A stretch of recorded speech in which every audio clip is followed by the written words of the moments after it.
জীবনে প্রথমবার রান্না করলাম আমি। ইয়ো, স্কুল দিয়ে এসে ঘুমিয়ে পড়েছিলাম, তো ঘুম থেকে উঠে দেখি যে প্রচুর বাইরে বৃষ্টি হয়েছে। তো হাঁটতে হাঁটতে সোজা পিএমের বাড়ির দিকে যাচ্ছিলাম।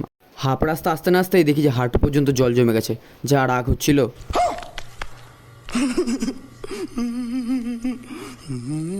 তো কোনো রকম জল টপকে সোজা চলে গেলাম পিএমের বাড়ি।